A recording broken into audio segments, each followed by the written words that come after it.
માધ્યમિક શાળાનું બિલ્ડિંગ ખરાબ હાલતમાં જોવા મળ્યું. ધોરણ 9 અને 10માં અભ્યાસ કરતા 57 વિદ્યાર્થીઓ પરેશાની વેઠી રહ્યા છે. વર્ષ 2021થી શરૂ થયેલા નવા બાંધકામની કામગીરી હાલ બંધ કરવામાં આવી છે. વિદ્યાર્થીઓ ગ્રામ પંચાયત કચેરીના રૂમમાં શિક્ષણ લેવા માટે મજબૂર બન્યા છે. તો ગામની પ્રાથમિક શાળાના વિદ્યાર્થીઓને પણ હાલાકી પડી રહી છે.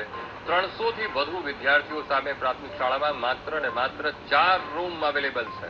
ગામના સરપંચ સહિતના આગેવાનોએ મુખ્યમંત્રી સુધી પત્ર લખીને રજૂઆત કરી છે અને રજૂઆત છતાં બિલ્ડિંગનું બાંધકામ શરૂ ન થતા ગ્રામજનોમાં રોષ જોવા મળ્યો. પ્રશ્નનું જલ્દી નિરાકરણ નહીં આવે તો આગામી સમયમાં રસ્તા રોકો આંદોલનની ચીમકી પણ ઉચ્ચારાઈ છે. સમગ્ર મામલે બોટાદ જિલ્લા શિક્ષણ અધિકારીએ નિવેદન આપ્યું. કહ્યું કે બિલ્ડિંગ માટેની મંજૂરી વર્ષ 2021માં સરકારે આપી હતી અને બાંધકામ પૂર્ણ ન થતા વિદ્યાર્થીઓ ગ્રામ પંચાયતની કચેરીના રૂમમાં બેસવા મજબૂર છે. જે એજન્સીએ બાંધકામ બંધ કર્યું છે તેના વિરુદ્ધ કાર્યવાહીને લઈને ગાંધીનગર જાણ કરાઈ છે. શાળાના બિલ્ડિંગનું બાંધકામ ઝડપથી શરૂ કરવા માટે વ્યવસ્થા કરવામાં આવી રહી છે.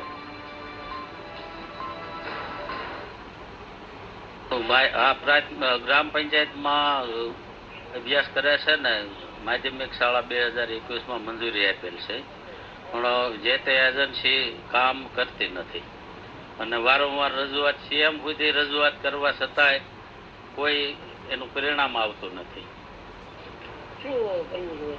તો ગામ લોકો અમને આગેવાન તરીકે એવું રજૂઆત કરે છે કે ભાઈ તમે આ સ્કૂલનું કામ યુદ્ધના ધોરણે શરૂ કરવામાં નહીં આવે તો અમે રસ્તા રોકો આંદોલન કરવાની તૈયારીમાં છીએ. અમારી માંગ એ છે કે સ્કૂલ શરૂ કરાવે તો અમારા બાળકો જે સુરથી અભ્યાસ કરી શકે. આ જે સાંકડી જગ્યા છે, અભ્યાસમાં બહુ તકલીફ પડે છે, ખલેલ પહોંચે છે. તો અમારા વિદ્યાર્થી દીકરીઓ દીકરા એક ટૂંકા રૂમમાં ગીચ વસ્તી એમાં અભ્યાસ કરે છે. તો અમારી એ માંગ છે કે તાત્કાલિક ધોરણે સરકારશ્રીને વિનંતી કે તાત્કાલિક ધોરણે આ નિશાળ સ્કૂલ શરૂ કરાવે. અભ્યાસ 9-10 ના જે વિદ્યાર્થીઓ અભ્યાસ કરે છે એ હાલમાં પંચાયત ઓફિસમાં ગામ પંચાયતની ઓફિસમાં અભ્યાસ કરે છે. અમે વારંવાર રજૂઆત કરી છતાં કોઈ પરિણામ આવ્યું નથી. જો 2021માં માધ્યમિક શાળાનું મંજૂરી મળેલી છે અને આ 2024 પૂરું થવા આવ્યું. આમ ગણો તો 4 વર્ષ જેટલા થઈ ગયા. તો 4 વર્ષની અંદર પ્લેન સુધી કામ પહોંચ્યું છે અને આ કામ નથી થતું. શું ખબર નથી થતું કે ખબર નથી, પણ થતું નથી.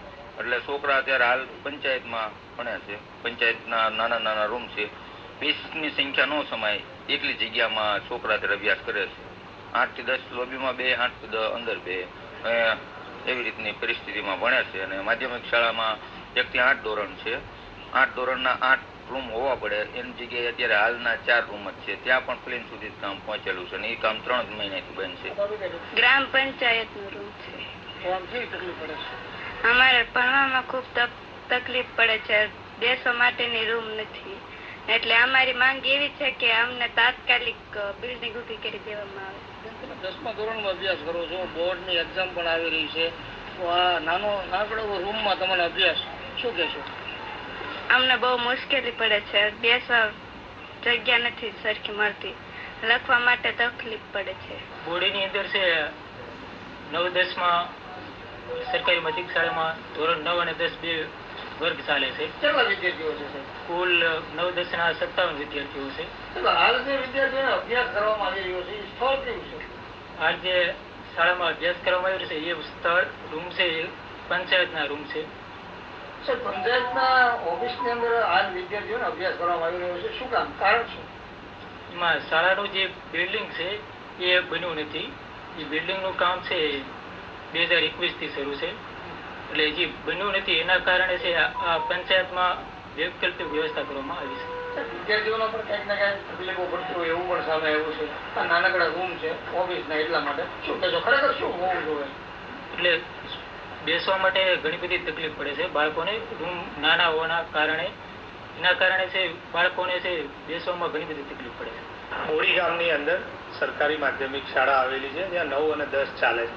9-10ના થઈ અને ત્યાં 57 બાળકો અભ્યાસ કરે છે, 9મા અને 10માના થઈ. એ બાળકોને સરકાર દ્વારા તાત્કાલિક ત્યાં શાળા મંજૂર કરવામાં આવેલી છે અને શાળાનું બાંધકામ પણ શરૂ કરવામાં આવેલું. પણ હમણાં ઘણા સમયથી એનું બાંધકામ બંધ છે. તો એના માટે જિલ્લા કક્ષાએથી SSA ગાંધીનગરને જણાવવામાં આવ્યું છે કે તાત્કાલિક જે એજન્સીએ કામ બંધ રાખ્યું છે તો એના વિરુદ્ધ કાર્યવાહી કરવામાં આવે અને ખૂબ જ ઝડપથી આ કામગીરી બાંધકામ શરૂ થાય, જેથી કરીને શાળા તૈયાર થઈ જાય તો એનો શિક્ષણમાં સારો એવો ઉપયોગ થઈ શકે. એટલે જિલ્લા કક્ષાએથી તમામ જે કાર્યવાહી કરી અને રાજ્ય કક્ષાએ SSA ગાંધીનગરને મોકલી આપવામાં આવી છે અને ત્યાં કાર્યવાહી ચાલુ છે.